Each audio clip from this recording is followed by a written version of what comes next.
Hej. Vi er taget ud i dag for at vise unge mennesker, at de skal drikke Coca-Cola, for ellers er de for doven. Kom, jeg ser en doven teenager herovre. Undskyld! Undskyld mig. Du ser lidt doven ud, og det kan vi jo ikke have, når du skal til eksamen. Så derfor anbefaler jeg Coca-Cola. Tag en slur.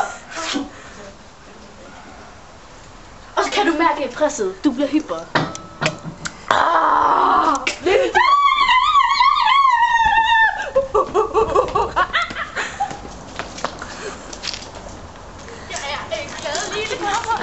Og det er hvad Coca-Cola gør ved dig, inden du skal til eksamen. Tak for jer.